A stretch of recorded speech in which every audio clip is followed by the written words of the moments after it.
నేను మీ Phaneeshwar sir from T-SAT. భూ సంస్కరణలు అన్నటువంటి టాపిక్ గురించి మనం డిస్కస్ చేస్తున్నాం. ఈ భూ సంస్కరణలో భాగంగా గత ఎపిసోడ్లో చూసినట్లయితే హైదరాబాద్ రాష్ట్రంలో భూ సంస్కరణలు అన్నటువంటి దాని గురించి డిస్కస్ చేస్తున్నాం. ఈ హైదరాబాద్ రాష్ట్రంలో భూ సంస్కరణలో మొట్టమొదటిగా మనం డిస్కస్ చేసేది ఏంటి అంటే మధ్యవర్తుల తొలగింపు చర్యలు అన్నటువంటి వాటిని ఆనాటి ప్రభుత్వాలు చేపట్టాయి. ఆ మధ్యవర్తుల తొలగింపు చర్యలు చూస్తున్నాం. అందులో మొట్టమొదటిది ఏంటిదయ్యా అంటే జాగీర్దారీ చట్టం అంటున్నారు. జాగీర్దారీ రద్దు చట్టం 1949. అంటే జాగీర్దారీ అబాలిషన్ యాక్ట్ అంటారు. జాగీర్దారుల వ్యవస్థను రద్దు చేస్తూ 1949లో హైదరాబాద్ రాష్ట్రానికి సంబంధించి ఒక చట్టం చేయబడింది. ఇక రెండోది ఏంటంటే ఇనాందారీ రద్దు చట్టం అంటున్నారు. అంటే ఇనాందారులను కూడా రద్దు చేస్తూ మరో చట్టం చేయబడింది. ఆ చట్టం ఎప్పుడు చేయబడింది అయ్యా అంటే 1955వ సంవత్సరంలో చేయబడింది. ఇనాందారీ రద్దు చట్టం 1955లో చేయబడింది. ఇక రెండో అంశం ఏంటయ్యా అంటే కౌలు సంస్కరణలో వచ్చినటువంటి చట్టాలు ఏమైనా ఉన్నాయా? ఈ కౌలు సంస్కరణలో వచ్చినటువంటి చట్టాల గురించి మనం ఇప్పుడు చర్చించాల్సినటువంటి అవసరం ఉంది. Then write the sub heading and note the sub heading. కౌలు సంస్కరణల చట్టాలు. హైదరాబాద్ కౌలు వ్యవసాయ భూముల చట్టం అని 1950వ సంవత్సరంలో హైదరాబాద్ రాష్ట్రానికి సంబంధించి ఒక చట్టాన్ని తీసుకురావడం జరిగింది. ఇందులో ఏముందయ్యా అంటే హైదరాబాద్ కౌలు వ్యవసాయ భూములు. అంటే హైదరాబాద్ రాష్ట్రంలో కౌలు ఎలా ఉన్నాయి అంటే వ్యవసాయం చేసేటువంటి భూముల్లో కౌలుకు సంబంధించినటువంటి వ్యవసాయ భూములు ఎలా ఉన్నాయి, ఆ వ్యవసాయ చట్టాలకు సంబంధించినటువంటి మార్పు చేర్పులు చేస్తూ 1950లో ఈ చట్టాన్ని తీసుకురావడం అన్నటువంటిది జరిగింది. ఇక 2 సంవత్సరాల తర్వాత అంటే హైదరాబాద్ కౌలు వ్యవసాయ భూముల చట్టం 1950 వచ్చిన తర్వాత హైదరాబాద్ ప్రివెన్షన్ ఏవియేషన్ ఆర్డినెన్స్ అని ఒక ఆర్డినెన్స్ని 52లో తీసుకురావడం అన్నటువంటి జరిగింది. This is 1952. ఆఫ్టర్ దట్ మనం చూసినట్లయితే కమతాల గరిష్ట పరిమితి చట్టం అంటున్నారు. దీన్ని 1955లో తీసుకురావాలని ప్రభుత్వం భావించింది. అయితే ఈ చట్టము హైదరాబాద్ రాష్ట్రంలో అమలు నోచుకోలేదు. వాస్తవంగా చెప్పాలంటే ఇది ఎక్కడ కూడా అమలు నోచుకోలేదు. కమతాల గరిష్ట పరిమితి చట్టం 1955 అంటున్నారండి. అంటే ఒక రైతుకు కానీ ఒక భూస్వామికి కానీ ఒక యజమానికి కానీ ఎంత కమతాలు ఉండాలి, ల్యాండ్ సీలింగ్ అంటున్నాం. అంటే కమతాల గరిష్ట పరిమితి అంటే మ్యాక్సిమం ఎన్ని కమతాలు ఉండొచ్చు అన్నటువంటి దానికి ఒక పరిమితిని విధిస్తూ ల్యాండ్ సీలింగ్ని విధిస్తూ ప్రభుత్వం 1955లో ఒక చట్టాన్ని చేయడం అనింది. అయితే ఆనాటి జమీందారులు కావచ్చు, భూస్వాములు కావచ్చు, జాగీర్దారులు కావచ్చు, వీళ్ళందరూ కూడా ఈ చట్టం అమలు కాకుండా అడ్డుపడ్డారు. అందుకోసం ఈ చట్టం ఇది అమలు అవ్వలేదు. ఇక ఉమ్మడి రాష్ట్రం విషయానికి వస్తే ఉమ్మడి ఆంధ్రప్రదేశ్ రాష్ట్రంలో భూ సంస్కరణలు జరిగాయి. ఈ ఉమ్మడి ఆంధ్రప్రదేశ్ రాష్ట్రంలో జరిగినటువంటి భూ సంవత్సరాలు గత క్లాస్లో మనం చెప్పుకున్నాం. కొన్ని ఆంధ్ర ప్రాంతానికి జరిగాయి, కొన్ని తెలంగాణ ప్రాంతానికి జరిగాయి, కొన్నిటిని రెండింటి కలిపి కూడా చట్టం చేయబడినటువంటి సందర్భాలు కూడా మనకు కనపడుతున్నాయి. అలాంటి చేయబడినటువంటి సందర్భాలు చూసినట్లయితే ఆంధ్రప్రదేశ్ ఈనాంల రద్దు చట్టం అన్నటువంటి చట్టం వచ్చింది. ఈ ఆంధ్రప్రదేశ్ ఈనాంల రద్దు చట్టాన్ని ఎప్పుడు చేస్తున్నారయ్యా అంటే 1964లో ఈ చట్టం కూడా హైకోర్టు కొట్టివేయడం అన్నటువంటిది జరిగింది. సో వాస్తవానికి చూసినట్లయితే ఈనాందారీ చట్టం ఏదైతే ఉందో ఈ ఈనాందారీ చట్టం వచ్చిందని మనం చూస్తున్నాం. అంటే ఇక్కడ మనం 1955వ సంవత్సరంలో ప్రభుత్వం వారు ఈనాందారీ చట్టాన్ని తీసుకురావడం అన్నటువంటి దాన్ని గమనించినాం. ఆ తర్వాత చూసినట్లయితే ఈ ఈనాందారీ చట్టాన్ని ప్రభుత్వం 64లో కొట్టేయడం అన్నటువంటిది జరిగింది. అంటే ఆనాటి హైకోర్టులు ఇక్కడ ఉండేటువంటి జమీందారులు భూస్వాములు అందరూ కూడా పోయి అంటే ఎవరైతే ఈనాందారులు ఉన్నారో ఈనాందారులందరూ కోర్టుకు పోయి కోర్టులో ఆ చట్టాన్ని కొట్టేసేటట్లుగా కోర్టు తీర్పును తీసుకురావడం అన్నటువంటి జరిగింది. సో కోర్టు 1964వ సంవత్సరంలో ఆంధ్రప్రదేశ్ ఈనాం రద్దు చట్టం అన్నటువంటి చట్టాన్ని కొట్టివేయడం జరిగింది. ఇక మళ్ళీ 1961వ సంవత్సరంలో భూ గరిష్ట పరిమితి చట్టం అన్నటువంటి చట్టాన్ని తీసుకురావడం అనేది జరిగింది.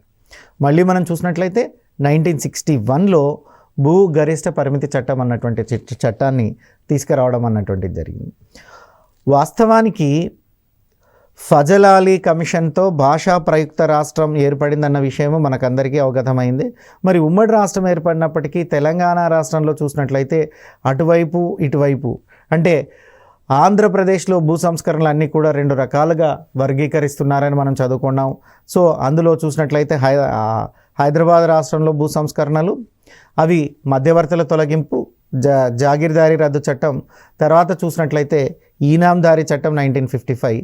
ఇక ఈ కౌలు ప్రివెన్షన్ చూసినట్లయితే అందులో మనం మొట్టమొదట డిస్కస్ చేయాల్సిందని మధ్యవర్తుల తొలగింపు చట్టం అంటున్నాం. సో మధ్యవర్తుల తొలగింపు చట్టాలు చేసినప్పుడు జాగీర్దారులు కూడా ప్రభుత్వానికి ప్రజలకు మధ్యవర్తులుగా వ్యవహరించేవారు. అందుకోసమే మధ్యవర్తుల తొలగింపు విషయంలో హైదరాబాద్ రాష్ట్రంలో చూస్తే 1949వ సంవత్సరంలో జాగీర్దారీ రద్దు చట్టం అన్నటువంటి చట్టం తీసుకురావడం అయింది. జాగీర్దారీ రద్దు చట్టం 1949 అనే చట్టం కూడా మధ్యవర్తులను తొలగించే చట్టమే. ఎందుకనగా జాగీర్దారులు కూడా హైదరాబాద్ రాష్ట్రంలో మధ్యవర్తులుగా వ్యవహరించారు కాబట్టి ఆ జాగీర్దారులను తొలగించడానికి చేయబడినటువంటి చట్టం జాగీర్దారీ చట్టం. కాబట్టి దీన్ని మనం మధ్యవర్తుల తొలగింపు చట్టం అని కూడా చెప్పవచ్చును. అయితే హైదరాబాద్ రాష్ట్రంలో పరిస్థితి చూస్తే సంస్థానాలపైన పోలీసు చర్యలు జరిగాయి. ఆ పోలీస్ చర్యల తర్వాత పాలనాధికారం అంతా కూడా భారత ప్రభుత్వానికి చెందినటువంటి మేజర్ జనరల్ చౌదరి యొక్క ఆధ్వర్యంలో ఉండింది. సో అంటే కొద్ది రోజులు అంటే ఇక్కడ ప్రజాప్రభుత్వం ఏర్పడేంత వరకు అంటే ఆపరేషన్ పోలో జరిగిన తర్వాత ప్రజాప్రభుత్వాలు ఏర్పడేంత వరకు కొంతకాలము జనరల్ చౌదరి ఇక్కడ అడ్మినిస్ట్రేటర్గా వ్యవహరించడం అన్నటువంటిది జరిగింది. వీరి కాలంలో మేజర్ చౌదరి వ్యవసాయ అభివృద్ధికి సంబంధించినటువంటి ఆటంకాలు ఉండే భూస్వామ్య వ్యవస్థలను తొలగించి రైతులు అదేవిధంగా కౌలు సమస్యలకు కౌలు భూస్వామ్య వ్యవస్థలకు సంబంధించినటువంటి అంశాలను చూసినట్టే ఇక్కడ మనం క్లియర్గా గుర్తుపెట్టుకుంది ఏంటంటే అర్థం చేసుకోవాల్సింది మేజర్ జనరల్ చౌదరి అన్నటువంటి వారు భూస్వామ్య వ్యవస్థలను తొలగించి రైతులకు అదేవిధంగా కౌలు రైతులకు సంబంధించినటువంటి సూచనలు సలహాలు ఇవ్వడానికి హైదరాబాదు రాష్ట్రంలో వ్యవసాయ సంస్కరణల కమిటీ అన్నటువంటి ఒక కమిటీని ఏర్పాటు చేశారండి. ఏ కమిటీని ఏర్పాటు చేశారు? హైదరాబాద్ రాష్ట్ర వ్యవసాయ సంస్కరణల committee, Hyderabad land reforms are agriculture reforms committee. ఈ కమిటీ ఎవరు వేశారు? జనరల్ చౌదరి వేశారు. ఎవరి జనరల్ చౌదరి? ఆనాడు హైదరాబాద్ పాలకుడిగా ఉన్నాడు, అంటే భారత ప్రభుత్వ ప్రతినిధిగా హైదరాబాద్ పాలకుడిగా వ్యవహరిస్తున్నారు. కాబట్టి ఈ జనరల్ చౌదరి గారు ఇక్కడ ఉండేటువంటి కౌలు పరిస్థితులను వ్యవసాయ పరిస్థితులను కొంత మార్పు చేర్పులు చేయాలన్నటువంటి ఉద్దేశంతో సో కొన్ని తగిన సూచనలు ఇవ్వడం కొరకు హైదరాబాద్ వ్యవసాయ సంస్కరణల కమిటీ అన్నటువంటి ఒక కమిటీని నియమించడం అన్నటువంటిది జరిగిందండి.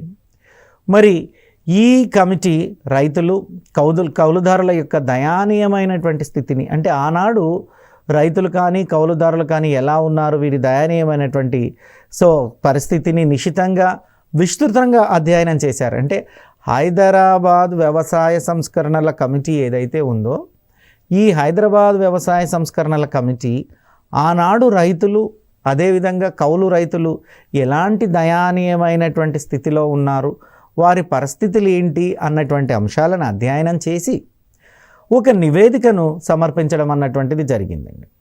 ఈ నివేదిక అంటే కమిటీ ఏదైతే ఉందో ఆ కమిటీ రైతుల యొక్క ప్రాబ్లమ్స్ అన్నింటినీ అనలైజ్ చేసుకొని వాళ్ళతో డిస్కస్ చేసి వాళ్ళ ప్రాబ్లమ్స్ మీద ఒక అవగాహనకు వచ్చి ఒక నివేదికను తయారు చేసింది.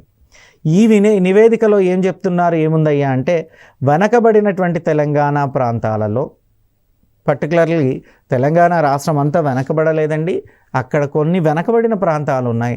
పర్టికులర్గా ఈ వెనకబడిన తెలంగాణ ప్రాంతాలలో ఫ్యూడలిజం అనేటువంటిది జాగీర్దారులు ఈనాందారుల రూపంలో కొనసాగి దోపిడికి రైతుల స్థితి దుర్భరంగా ఉండడానికి దోహదపడిందని గమనించాల్సిందిగా ఈ కమిటీ పేర్కొనమన్నటువంటి జరిగింది. క్లియర్గా కమిటీ ఏం చెప్తుందయ్యా అంటే తెలంగాణ రాష్ట్రంలో ఏ ప్రాంతాలైతే వెనకబడి ఉన్నాయో ఆ ప్రాంతాల వెనకబాటుతనానికి కారణం ఫ్యూడలిజం. ఏ రూపంలో ఉందంటే ఇక్కడ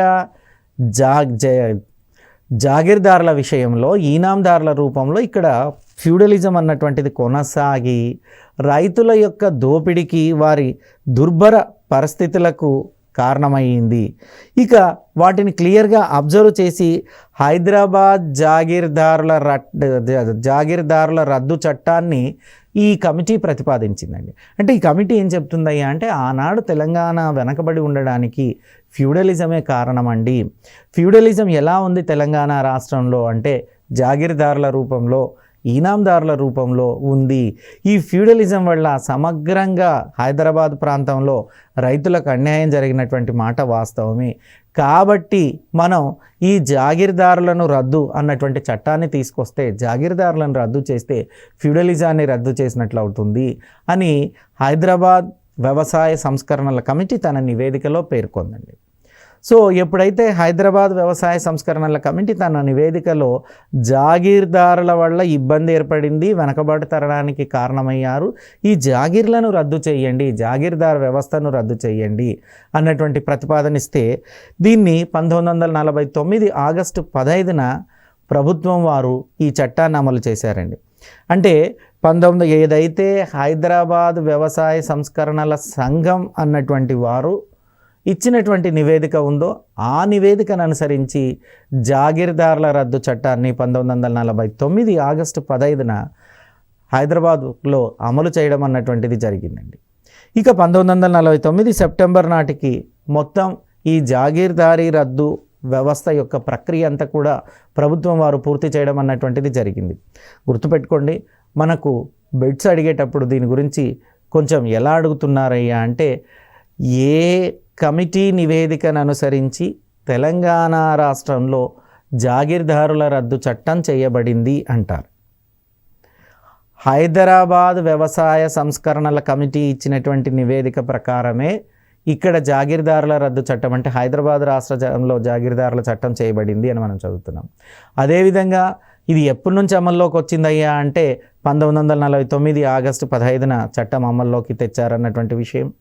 ఇక 1949 సెప్టెంబర్ నాటికి మొత్తం దీనికి సంబంధించినటువంటి ప్రక్రియ అంతా కూడా పూర్తి అయ్యిందని మనం చెప్పవచ్చునండి. ఇక ఈ చట్టం ప్రకారం చూసినట్లయితే మొదట జాగీర్ భూములను, తర్వాత సర్ఫేస్ కాస్ట్ భూములను రైతువారి భూములుగా ప్రకటించడం అన్నటువంటిది జరిగిందండి. ఇక్కడ గుర్తుపెట్టుకోండి, మనం చాలా కేర్ఫుల్గా గమనించాల్సినటువంటి విషయం ఏంటంటే, హైదరాబాద్ రాష్ట్రంలో జాగీర్ భూములు ఉన్నాయి, ఈనాం భూములు ఉన్నాయి, సర్ఫే కాస్ట్ భూములు ఉన్నాయి, సో దివాణీ భూములు కూడా ఉన్నాయండి. వీటికి అంటే గత ఎపిసోడ్లో మనం ఏం చేసాం, వీటి యొక్క క్లియర్ డెఫినేషన్స్ కూడా మనం డిస్కస్ చేసాం. ఇక్కడ ఈ చట్టం ద్వారా ఏదైతే జాగీర్దారుల రద్దు చట్టం అయితే ఉందో ఆ జాగీర్దారుల రద్దు చట్టం ద్వారా ఏం చేస్తున్నారయ్యా అంటే, జాగీర్ల కింద ఉండినటువంటి భూములను, అదేవిధంగా సర్ఫే కాస్ట్ కింద ఉండేటువంటి భూములను, ఈ రెండు రకాలైనటువంటి భూములను దివానీ భూములుగా మార్చుచున్నారు లేదా దివానీ భూములుగా ప్రకటిస్తున్నారు. అంటే అర్థం ఏంటంటే, జాగీర్ భూములను, సర్ఫే కాస్ట్ భూములను రైతువారీ భూములుగా మార్చినారు అని అర్థమండి. రైతువారీ భూములన్నా దివానీ భూములన్నా కూడా దాదాపుగా ఒక్కటే అర్థాన్ని మనం గ్రహించాల్సి ఉంది. అంటే జాగీర్దారులు రద్దు చేస్తున్నారు కాబట్టి జాగీర్దారుల కింద ఉండేటువంటి భూమిని దివానీ భూమిగా ప్రకటిస్తున్నారు. అదేవిధంగా సర్ఫే కాస్ట్ కింద ఉండేటువంటి భూమిని కూడా దివానీ భూమి లేదా రైతువారి భూమిగా ప్రకటించడం జరుగుతుంది. దివానీ భూమి లేదా రైతువారి భూమి అనేటువంటి భూముల్లో ఏంటంటే, రైతుకు యజమాని హక్కు ఉంటుంది, ప్రభుత్వానికి పన్ను చెల్లించినంత కాలం అతని యజమానిగా కొనసాగుతారని. పన్ను చెల్లించినప్పుడే అతన్ని యజమానిగా తీసేయడం అన్నటువంటిది జరుగుతుంది. కాబట్టి జాగీర్దారీ చట్టం రద్దయినా కూడా ఈ భూములను రద్దు చేస్తూ రైతువారీ భూములుగా అనగా దివాణీ భూములుగా కన్వర్ట్ చేయడం, ప్రకటించడం అన్నటువంటిది జరుగుతుంది. ఆనాటి ప్రభుత్వం మొదటి స్టెప్ ఏం చేసిందయ్యా అంటే, జాగీర్ భూములను, సర్ఫేస్ కాస్ట్ భూములను రెండింటినీ రద్దు చేసి ఇమ్మీడియట్గా రైతువారీ భూములుగా, దీన్నే మనం దివాణీ భూములుగా అని కూడా చెప్పవచ్చును, రైతువారీ భూములుగా ప్రకటించడం జరిగింది. ఇకపోతే హైదరాబాద్ సంస్థానాన్ని మనం పరిశీలించినట్లు చూసినట్లయితే ఈ చట్టం వచ్చిన తర్వాత ఎన్ని జాగీర్లు రద్దు చేయబడ్డాయి అంటారు. అంటే చట్టం అమల్లోకి రాగానే హైదరాబాద్ సంస్థానంలో 6535 జాగీర్లు రద్దు చేయబడ్డాయండి. ఎన్ని జాగీర్లు రద్దు చేయబడ్డాయి అంటే 6,335 జాగీర్లను హైదరాబాద్ సంస్థానంలో రద్దు చేసినట్లుగా మనకు రికార్డులో తెలుస్తుంది. మరి ఈ జాగీర్లను రద్దు చేసినప్పుడు ఆ జాగీర్దారులకు కొంత నష్టపరిహారాన్ని కూడా చెల్లించడం జరుగుతుందండి. అంటే ఫర్ ఎగ్జాంపుల్ ఒక జాగీర్దారు ఉన్నాడు, తాను భూములను కోల్పోతున్నాడు, ఆయన యొక్క జాగీర్ని కోల్పోతున్నాడు. అలా జాగీర్ని కోల్పోయేటప్పుడు కొంత నష్టపరిహారం కూడా ఖచ్చితంగా చెల్లించాల్సి ఉంటుంది. మరి ఎంత నష్టపరిహారాన్ని మన హైదరాబాద్ రాష్ట్రంలో చెల్లించారయ్యా అంటే 18 కోట్ల రూపాయలను వాయిదాల పద్ధతిలో చెల్లించడం అన్నటువంటిది జరిగిందండి. అంటే ఆ రోజు 18 కోట్ల రూపాయలు అంటే చాలా పెద్ద మొత్తం. మరి 6,535 జాగీర్లు రద్దు చేయబడ్డాయి కాబట్టి ఆ జాగీర్లకు నష్టపరిహారంగా 18 కోట్ల రూపాయలను వాయిదా పద్ధతిలో చెల్లిస్తూ రావడం అంటూ జరిగిందండి. సో ఇక తర్వాత చూసినట్లయితే 1949 అక్టోబర్ నుంచి మార్చి మధ్య, సో 1949 అక్టోబర్, మార్చి 1950 వరకు చూసినట్లయితే ఎన్ని జాగీర్లను తొలగించారు, ఇమ్మీడియట్గా అంటే జాగీర్దారీ చట్టం అమల్లోకి వస్తేనే జాగీర్దారులను తొలగించినట్లుగా మనకు తెలుస్తుంది. సో వరకు చూసినట్లయితే తొలగించిన జాగీర్దారులు ఎవరైతే ఉన్నారో వారికి అందరికీ కూడా తాత్కాలికంగా అలవెన్స్ని ఇచ్చారని, వారందరికీ కూడా గవర్నమెంట్ తాత్కాలికంగా కొంత అలవెన్సెస్ని ఇవ్వడం అన్నటువంటిది జరిగిందండి.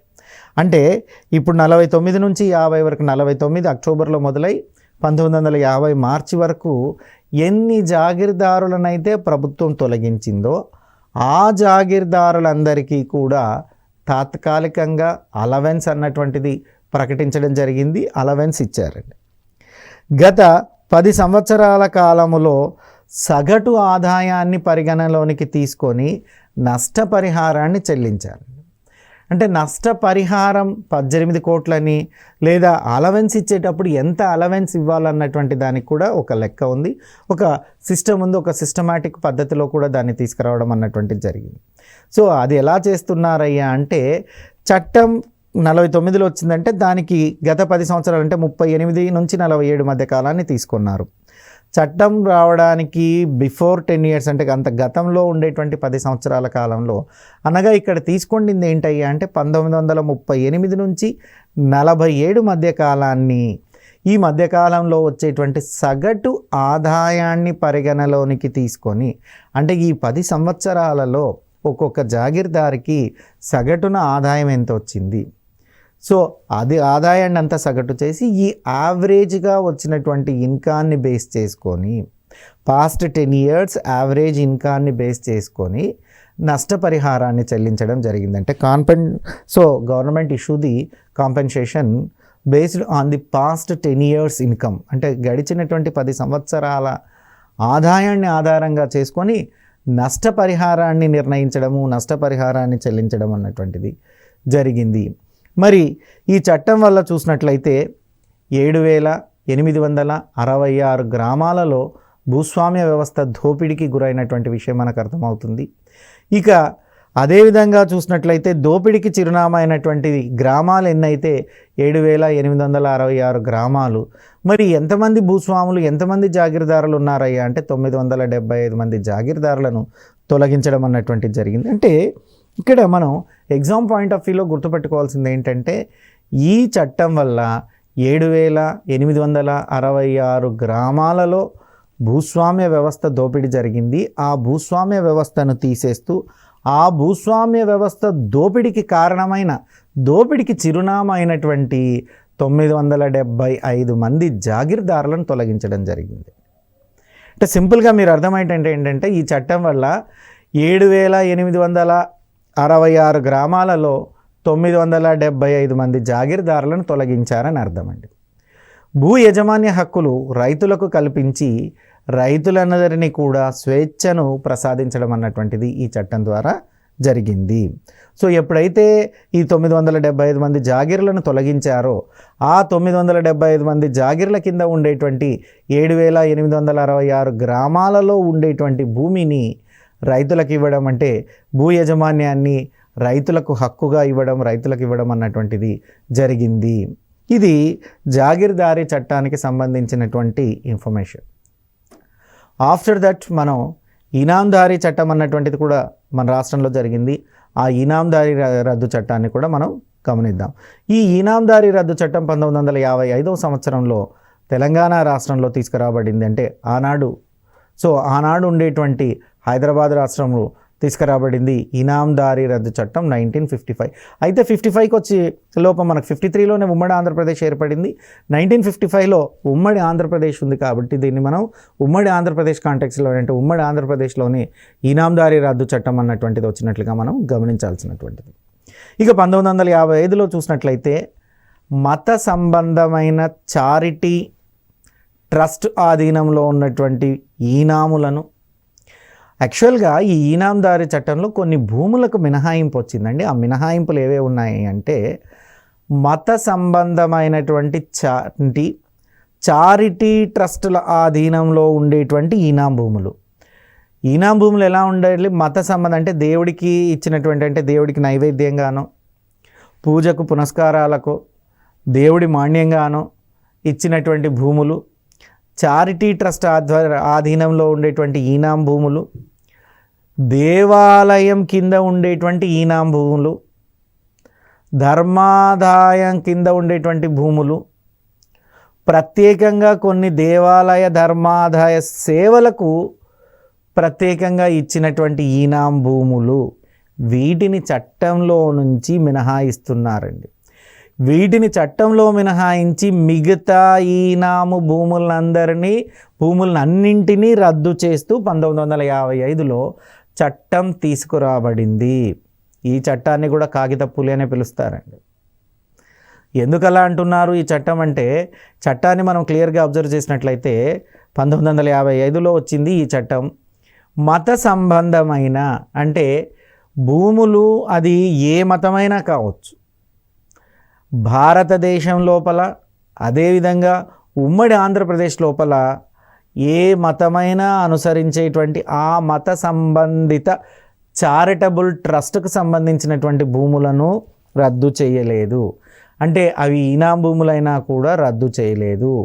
అదేవిధంగా దేవాదాయ ధర్మాదాయ భూములను కూడా రద్దు చేయలేదు. దేవుడికి ప్రత్యేక సేవ కోసం అంటే దైవ కైంకర్యమున కొరకు అంటారండి. అంటే దేవుడికి ప్రత్యేక సేవ చేయడం కొరకు నియమించినటువంటి ఈనాం భూములను కూడా రద్దు చేయలేదు.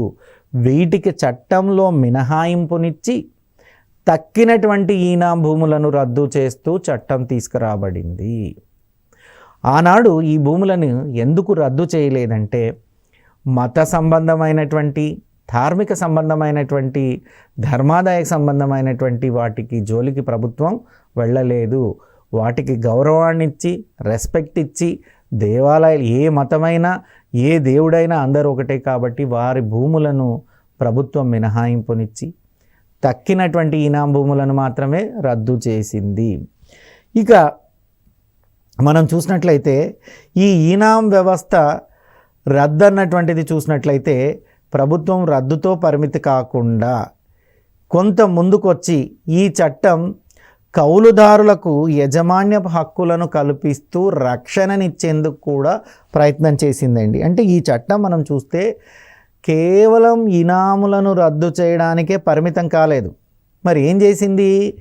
ఇనాంలను రద్దు చేస్తూ, ఈనాందారీ వ్యవస్థను రద్దు చేస్తూ కౌలుదారులు ఎవరైతే ఉన్నారో ఆ కౌలుదారులకు యజమాన్యపు హక్కులను కల్పిస్తూ రక్షణను ఇచ్చేందుకు ఈ చట్టం ప్రయత్నం చేసింది.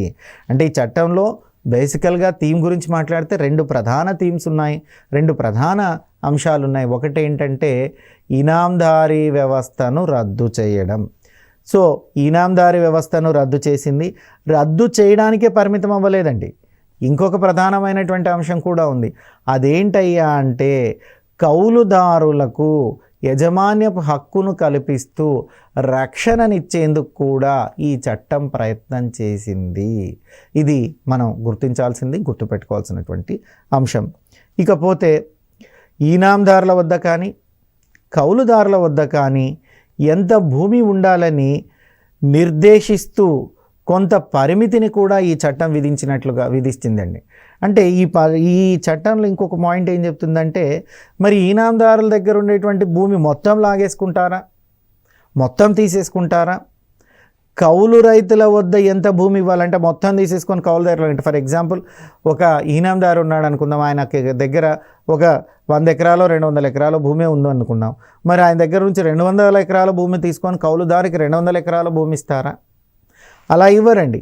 అందుకోసమే ఎంత ఇవ్వాలి, ఎంత తీసుకోవాలి, ఈనాందారు వద్ద కానీ కౌలుదారు వద్ద కానీ ఎంత భూమి ఉండాలన్నటువంటిది కూడా ఈ చట్టం క్లియర్గా నిర్దేశిస్తూ కొంత భూమి పరిమితిని విధించిందండి. అంటే ఇక్కడ పాయింట్ ఏంటంటే, ఈనాందారు కావచ్చు కౌలుదారు కావచ్చు, భూమి ఎక్కువగా ఉండకూడదు, కొంత అంటే నిర్దేశించినటువంటి భూమి మాత్రమే ఉండాలి అని ఈ చట్టం కూడా భూమికి కొంత పరిమితిని విధిస్తూ కొంత భూమిని నిర్దేశిస్తూ ఎవరి దగ్గర ఎంత భూమి ఉండాలన్నటువంటి అంశాన్ని కూడా క్లియర్గా ఈ చట్టం చెప్పడం అన్నటువంటిది జరిగింది. ఇక తర్వాత చూసినట్లయితే అప్పటి వరకు అమలు చేసినటువంటి భూ సంస్కరణలన్నింటిలో ఈ ఇనాందారీ చట్టం అన్నటువంటిది విప్లవాత్మకమైనటువంటిదిగా చెప్పవచ్చును. ఎందుకు విప్లవాత్మకమైనటువంటిదిగా దీన్ని చెప్తున్నామయ్యా అంటే, ఈనాందారులను రద్దు చేయడమే కాక కౌలు సంస్కరణలకు రక్షణను కల్పిస్తూ ఉంది. అదేవిధంగా కౌలు రైతుల దగ్గర ఎంత భూమి ఉండాలి, అదేవిధంగా ఈనాందారుల దగ్గర ఎంత భూమి ఉండాలని భూమి యొక్క పరిమితిని కూడా కొంతవరకు నిర్దేశించడం అన్నటువంటిది జరిగింది. కాబట్టి అంతకు మునుపు ఉండేటువంటి చట్టాల కన్నా ఇది విప్లవాత్మకమైన చట్టంగా మనం చెప్పడం భావించడం అన్నటువంటిది జరుగుతూ ఉంది. ఇక దీన్ని చూసినట్లయితే ఈనాందారీ కుటుంబ కమతాగా నిర్దేశించినటువంటి భూమి ఎంత ఉంది, మరి ఇప్పుడు ఇంత భూమే ఉండాలి, లిమిటెడ్ అనే పరిమితి అంటున్నాం, సీలింగ్ ఉండాలి అంటున్నామయ్యా అంటే, ముందుగా ప్రభుత్వం ఏం చేస్తుందంటే కుటుంబ కమతాగా కొంత భూమిని నిర్దేశిస్తుందండి. ఆ కుటుంబ కమతా కన్నా 4.5 రెట్లు ఎక్కువగా భూమి ఉండవచ్చును. నిర్దేశించిన కుటుంబ కమతా కన్నా 4.5 రెట్లు ఎక్కువగా భూమిని ఈనాందారులు ఉంచుకోవచ్చు అని ఈ చట్టంలో తెలియజేస్తుందండి. అంటే చట్టం నిర్ధారించిన భూమి కంటే ఈనాందారి దగ్గర భూమి ఎక్కువగా ఉండొచ్చు. ఎంత ఎక్కువగా ఉండొచ్చు అంటే ఎవరైనా కానీ, ఈనాందారు కావచ్చు కౌలుదారు కావచ్చు, కానీ రూల్ ఏంటంటే గవర్నమెంట్ ఒక కుటుంబ కమతాను నిర్దేశిస్తుంది. ఆ కుటుంబ కమతా కన్నా 4.5 రెట్లు ఎక్కువగా భూమి ఉంచుకోవడానికి అవకాశం ఉంటుందండి. ఇక ప్రస్తుతం స్వాధీనం చేసుకున్నటువంటి భూమిని అతనికి నష్టపరిహారం కూడా చెల్లించాలని చెప్తున్నారండి. అంటే ఒక ఫర్ ఎగ్జాంపుల్ ఎక్స్ అనేటువంటి కౌలుదారు ఈనాందారు ఉన్నాడు అనుకుందాం. సో ఎక్స్ అనేటువంటి ఈనాందారు ఉన్నాడు. ఈ ఈనాందారికి ఒక కుటుంబ కమతాను ప్రభుత్వం నిర్దేశిస్తుంటుంది.